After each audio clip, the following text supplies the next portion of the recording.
Have you ever dreamt about moving abroad but don't quite know how to make the jump? Well, you've come to the right place. Hi everyone, I'm Teddy. Welcome back to the channel. This is going to be part one of a two-part video series. In this video, I'm going to talk about the logistical side of moving abroad and give you actionable steps on getting you one step closer to that dream of moving abroad. And then part two will be the emotional and personal side, which will be coming out next week, so be on the lookout. I've been living abroad for nearly 10 years now, and I've lived on 4 different continents, and I've moved countries 5 different times. I'm here to tell you that it never gets easier, but I've learned a lot along the way, and I've got you covered with a step-by-step guide. So let's get into it. Now, moving abroad seems like a very daunting task, and it definitely can be, but with some preparation and some planning and some thinking, it actually doesn't have to be as complicated as you might think. So we're gonna look at this in the form of a checklist. The first item on this checklist is going to be choose where you want to live, choose your location. Now, when you're thinking about where you want to live, you have to evaluate what are your priorities, or what kind of environments do you thrive in? Do you prefer smaller town feel? Do you prefer to be by the coast? Do you prefer to be in the middle or heart of a city? Think about where you grew up, think about other places you may have lived or studied in, and use that to determine a next potential place. So once you think about the environments that you thrive in, then you can begin to evaluate the aspects of the places that you would consider living in. So things like, what kind of lifestyle do the people live there? What is the climate like? Are there jobs available? Would you go there to study? Are you going there to advance your career? Is it safe for you to be in? Once you are able to think of these things and assess these things of a certain place you're considering, then you can see if those things align with what your priorities are. To give you an example from my own life, which was the most recent example from when I moved from Mexico to Brazil, I was at a time in my life where I had been living in Mexico City for 5 years, and as much as I loved that city, I was feeling a little bit trapped. I was feeling like I couldn't breathe. It was very chaotic, it was loud, and I really felt like I needed a place to just be far from lots of people and to relax and enjoy the life that I'm living. And so I felt like the answer to that was to be near the water. And so I looked at various countries and cities that were on the coast. I looked at places like Rio, I looked at Cape Town, I looked at Dar es Salaam in Tanzania, I looked at Maputo in Mozambique, and a few other cities. So my main criteria was by the water. I felt that that was the most important thing for me in choosing a new place to live, because I knew it would affect my well-being and I knew it would affect the rest of my life. If you're having a hard time trying to figure out potential places, utilize your resources, utilize social media, utilize expat forums, utilize Facebook. There's so many groups on Facebook where expats talk about their experiences or they communicate with each other, and you can gain a lot of insight as to what a place is like to live in. Great, so now that you've thought of some places that you could live and you've also tried to align some of the aspects of those places with your priorities, now you can actually look at cost of living in some of these places. So I mentioned various cities that I was looking at on the coast. I compared all of their cost of living, and I was assessing whether I could just survive or I'd actually be able to thrive in these cities. I knew I would be making local currency as my salary, but I also know that I manage my money well and I live below my means, and so I didn't have to worry too much about a city being too expensive. But everyone's different, so look at these important things like, what does a typical week of groceries cost? What does a car cost? What do apartments and rent cost? What do utilities and transportation cost? Do you even need a car? Think about all of these things that you would have to pay for on a monthly basis, and then you can assess. Step 1, complete. Let's move on to step 2. Researching visas. So obviously if you choose a place to live, you're going to need to figure out what type of permission you need to either live, work, or study there. There are different types of visas. So if you're going to have a work visa, there's a chance that whatever company is hiring you will handle all of the visa process for you, which is really nice. That's what happened in my case. I literally just had to email some documents and the rest was taken care of. If it's a study visa, the process is similar. You might have to submit a little bit more documentation and you might have to do some things when you eventually get to the country, but you'll eventually get the permission that you need and then you'll be all set to go. If you're just going and showing up and trying to figure out the rest, then you're gonna have to figure out what kind of special visa you may need. Once again, check out these expat forums or do your research online. So many people ask questions about visas, and a lot of people have gone through the process and have their own experiences and can share valuable insight to you. So I would highly suggest doing that before you decide on what place to live. Some countries have very lax rules on obtaining residency as well. So for example, in Mexico, all you have to do is live there legally for 4 years and you can obtain permanent residency. That's what I have. In Brazil, if I'm not mistaken, all you need to do is live here for 2 years and then you obtain that residency. And I know in Spain, they have something called pareja de hecho, which is essentially a civil union. And if you have a Spanish partner, then you can prove that you've been living together or prove that you've been together as a couple, and you get granted a visa to live and work in the EU, which is an incredible thing. All you need to do is find a Spanish partner. So once you identify what kind of visas you could obtain to live in this specific country that you're thinking about, then you need to start gathering your documents, passports, your birth certificates. If you're going to be working or studying, sometimes you need to gather other pertinent documents like certifications. And then sometimes you'll need these documents apostilled. This is a nightmare. It takes a while. You have to go to a notary and to verify that these documents are actually real. It's been probably the least fun part of moving countries multiple times, but something to keep in mind. I highly suggest that you start this process early, ask as many questions as possible, make 2 copies of everything, and make sure that you're good to go. All right, step 2 is complete. Let's move on to step 3, and it's a big one: organizing your finances. So this one can be a little bit tricky. If you're coming from the United States, there's a chance that you will be relying on your American account. Notify your bank that you will be traveling or living abroad so that you can still have access to this money. But it might be worthwhile to try and look into opening a bank account abroad or in the country that you're going to be moving to. A lot of countries will have various rules or restrictions as to whether or not you can do this.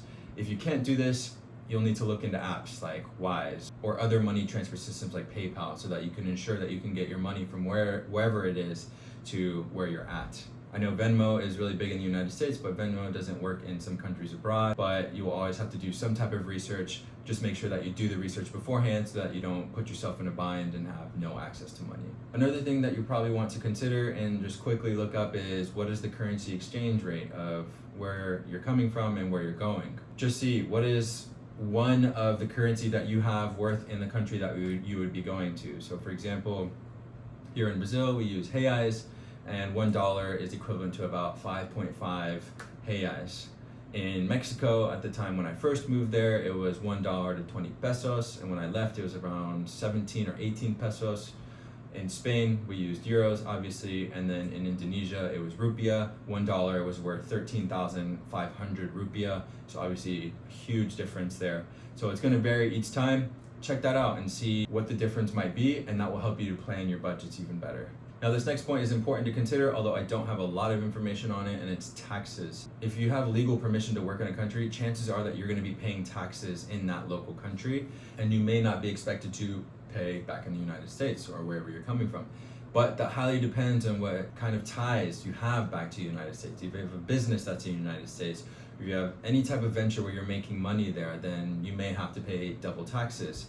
So you need to research that. That's highly important. TurboTax has always been great for me to file my taxes every year. I'm not at the point where I need to hire a tax consultant, but if you feel like you might need to, it's definitely worth it. You don't want to put yourself in a situation where it could get a little complicated. And then the last point I'll make about finances is to truly figure out what bills you have and what could potentially put a damper on this experience that you're having. So if you have a lot of ties back in the United States, if you have a car bill, a mortgage, you name it, then that could affect what your experience is like in the place that you're living in. I have 0 bills back in the United States. I've been living abroad for such a long time now. And I've also learned to live a minimalist lifestyle. I don't have a car. I don't own any property. Those things do not interest me. I'd rather put all my money towards living and having experiences abroad. And so those are things to consider. If you have a lot of loose ends back home or in the United States, wherever you're from, you need to figure out if you can maybe tie those up, get rid of them, anything to make your life easier while living abroad. Whether you completely get rid of these loose ends or not will depend on what kind of move you're trying to make. Is this a 1-year type of thing? Is this a 5-year type of thing? Are you trying to move abroad and never come back, like me?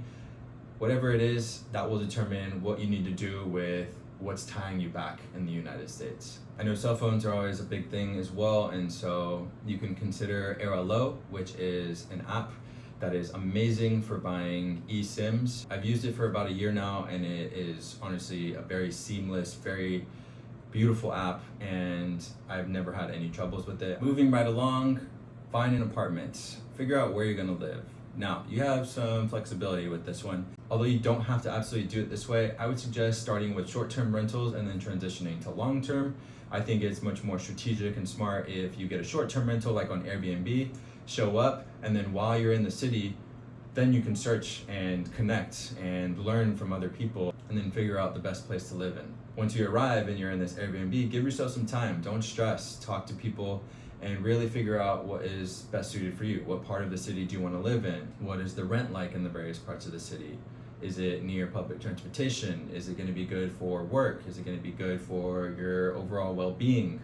These are things that you can't really figure out unless you're there in the place, and an Airbnb is a quick, easy way to do so. The point I really want to drive home here in this step of moving abroad is the importance of making connections and making friends. This is really where you're going to learn how to navigate the new place that you're in. Don't just leave it up to yourself. Don't be alone in this journey. Meet people, and along the way you'll form friendships and you'll figure out what's best for you. Okay, so by now you've daydreamed a little bit about potential places for you to live. You've maybe even narrowed it down and chosen a place.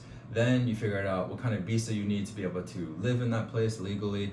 After that, got your finances in order. You figured out if there's going to be anything tying you down back at home. You tried to reduce the amount of clutter that you have and realize that you don't need to be attached to as many things that you have. And then you identified a potential apartment or a potential area that you want to live in.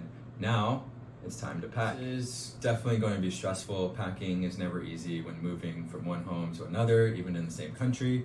Moving to a completely different country, it's even crazy. My advice to you as you're packing and you're trying to put all your life into 3-4 suitcases is just to relax and to breathe and just remind yourself that you'll figure it out. I highly suggest, I've mentioned this a few times now, adopting the minimalist lifestyle. Figure out what it is that you truly need, figure out what you don't need, and then also think about what you could get when you eventually move to this country. Everything is replaceable, and you don't need to be attached to all of these things that you have. Important things to consider are weather and seasons. If there are not many seasons, like in the place that I live in, it's just hot and tropical all the time. I left all my winter gear back in the States. Leave it at a friend's house, your family's house, or if you don't have either of those options, leave it in a storage unit. But figure out how you can minimize the amount of things you need to bring. If you can't carry it all the way to this country by yourself, through airports, through planes, and through cars, I probably would not bring it. If there's things that you absolutely need or you can't carry or it's just super important to you, you could also consider shipping it or mailing it. I have some friends that did this. There are various services and couriers that take care of this for people in these specific situations, but just know that it gets very pricey. Another thing to consider is if you have pets. Obviously this adds a whole nother layer and element to your experience. Traveling with pets can be very complicated, and the frustrating thing is that a lot of these airlines have mixed matching rules and they don't align, and it's very outdated and inconsistent. So definitely do your research with the airlines beforehand. Call, double check, make sure you have the documents of your pets in order, and then make sure that when you do arrive that the pets can enter the country legally with you. And just like that, in 5 steps, we moved you one step closer to moving your life abroad. Please note that this is not the ultimate guide to moving abroad. These are simply steps based on my own experience moving countries 5 times over the last 10 years. You can find advice and tips online from other friends and family who you know that have done so, but I decided to make these videos because it's something that I think a lot of people wonder about, and I think a lot of people tend to live in fear when these types of things. They try to justify that there's too many steps or that they don't know how to do this or that, but I'm trying to make it simple for you so that you can just eliminate that fear and make the jump. So that was the logistical side of moving abroad. Stay tuned for next week. I'm going to talk about the emotional and personal side, things to think about, things you may not realize occur when you move abroad. Stay tuned.